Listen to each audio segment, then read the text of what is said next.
नमस्कार, मैं मुस्कान। हिमाचल विकास डायरी में आपका स्वागत है। ये ऐसा कार्यक्रम है जहां हम विकास के कार्यों और उन विकासात्मक योजनाओं को आपके समक्ष पेश करते हैं जो प्रदेश सरकार के दृढ़ संकल्प से समाज, गांव और लोगों के जीवन में सकारात्मक बदलाव ला रहे हैं। तो लीजिए पेश है हिमाचल विकास डायरी। मुख्यमंत्री ठाकुर सुखविंदर सिंह सुक्खू की अध्यक्षता में आयोजित राज्य मंत्रिमंडल की बैठक में परिवहन विभाग को राजीव गांधी स्वरोजगार योजना के अंतर्गत 40% सब्सिडी के प्रावधान के साथ 1000 मौजूदा डीजल पेट्रोल टैक्सियों को इलेक्ट्रिक टैक्सियों से बदलने के लिए आवश्यक अनुमति प्रदान की गई। मंत्रिमंडल ने 1 अप्रैल 2025 से विशेष पुलिस अधिकारियों के मानदेय में 300 रुपए प्रति माह की वृद्धि को मंजूरी प्रदान की। इससे राज्य के 510 विशेष पुलिस अधिकारी लाभान्वित होंगे। इसका लाभ गैर जनजातीय क्षेत्रों के 403 और जनजातीय क्षेत्रों के 107 अधिकारियों को मिलेगा। मुख्यमंत्री की घोषणा के अनुसार 1 अप्रैल 2025 से एसएमसी शिक्षकों, TGT, C and V, JBT lecturer, DPE, IT computer शिक्षकों, मिड डे मील कार्यकर्ताओं और अंशकालिक जलवाहकों के मानदेय में 500 रुपए प्रति माह की वृद्धि को कार्योत्तर स्वीकृति प्रदान की गई।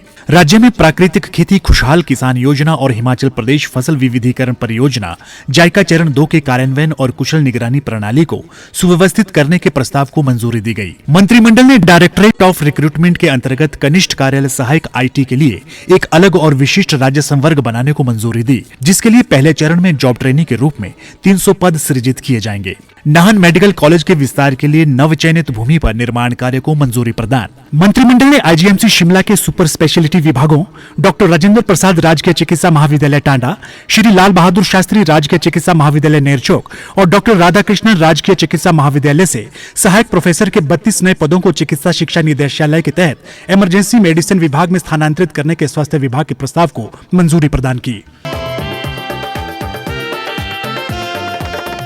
गत दिनों मुख्यमंत्री ठाकुर सुखविंदर सिंह सुक्खू ने नई दिल्ली में केंद्रीय वित्त मंत्री श्रीमती निर्मला सीतारमण से भेंट कर हिमाचल प्रदेश की वित्तीय स्थिति के दृष्टिगत वित्तीय सहायता, ऋण एवं अनुदान के लिए उदार दृष्टिकोण अपनाने तथा प्रदेश को वित्त वर्ष 2025-26 की शेष अवधि के लिए ऋण सीमा में 2% की वृद्धि का आग्रह किया।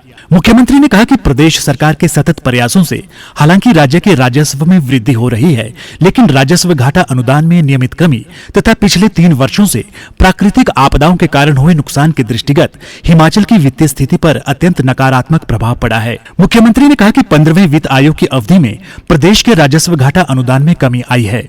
वर्ष 2020-21 के 10,249 करोड़ रुपए की तुलना में वर्ष 2025-26 में यह घटकर मात्र 3,257 करोड़ रुपए रह गया है। मुख्यमंत्री ने कहा कि वस्तु एवं सेवा कर दर के हाल ही में किए गए युक्तिकरण से कर आधार कम होने से प्रदेश की वित्तीय स्थिति पर प्रतिकूल प्रभाव पड़ा है।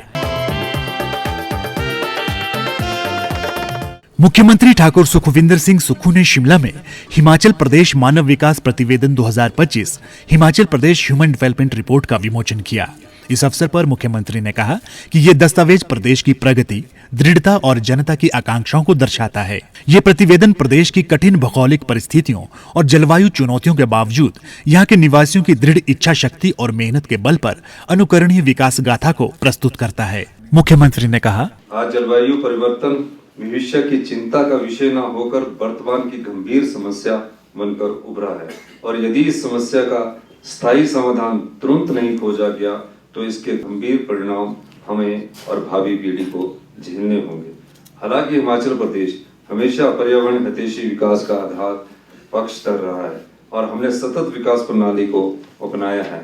हमने कभी अपने वनों, नदियों, पहाड़ों का अनुचित दोहन नहीं किया, लेकिन जलवायु परिवर्तन का असर स्थान विशेष तक सीमित नहीं रहता या पूरे विश्व को प्रभावित करता है।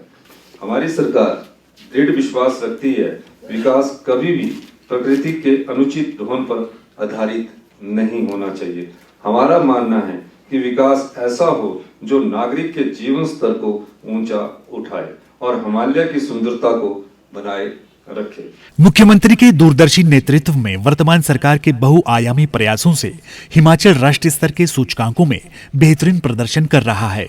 सरकार के लिए गए निर्णयों की अंतर्राष्ट्रीय स्तर के संगठनों द्वारा सराहना की जा रही है।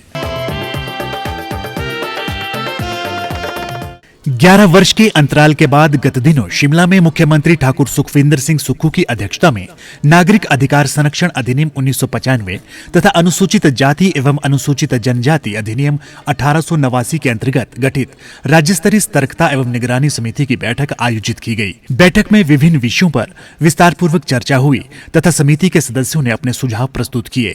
मुख्यमंत्री ने कहा कि ये कानून कांग्रेस पार्टी और संविधान निर्माता बाबा साहेब डॉक्टर भीमराव अंबेडकर की दूरदृष्टि और सामाजिक न्याय की भावना का प्रतीक है। मुख्यमंत्री ने कहा कि यह अधिनियम प्रदेश में प्रभावी रूप से लागू है, जिससे समाज में सकारात्मक परिवर्तन देखने को मिल रहे हैं।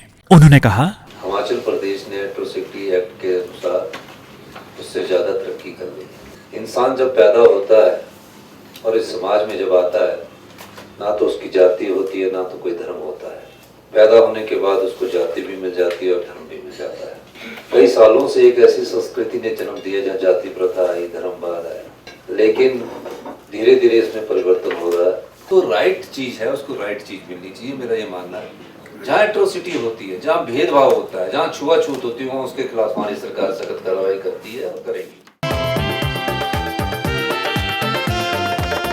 शिमला में मुख्यमंत्री ठाकुर सुखविंदर सिंह सुक्खू ने वित्त वर्ष 2025-26 की बजट घोषणाओं के कार्यान्वयन के लिए वरिष्ठ अधिकारियों के साथ समीक्षा बैठक की। उन्होंने अधिकारियों को निर्देश दिए कि सभी बजट घोषणाओं को धरातल पर उतारा जाए ताकि आम जनता को अधिकतम लाभ मिल सके। मुख्यमंत्री ने कहा कि राज्य सरकार शिक्षा, स्वास्थ्य, खाद्य प्रसंस्करण, हरित ऊर्जा, पर्यटन, डाटा स्टोरेज और ग्रामीण अर्थव्यवस्था को सुदृढ़ करने पर विशेष ध्यान दे रही है। उन्होंने कहा कि इन क्षेत्रों में विकास की नई संभावनाओं को देखते हुए आगामी समय में और भी जनहितकारी योजनाएं लागू की जाएंगी। मुख्यमंत्री ने कहा कि विकासात्मक परियोजनाओं के लिए राज्य सरकार के पास धन और संसाधनों की कोई कमी नहीं है। उन्होंने सभी विभागों को अधूरी परियोजनाओं को तीव्र गति से पूर्ण करने के निर्देश दिए। और अब वक्त हो गया है आपसे विदा लेने का। अगले सप्ताह इसी समय आपसे होगी मुलाकात कुछ नवीनतम जानकारी के साथ। तब तक दीजिए इजाजत। नमस्कार।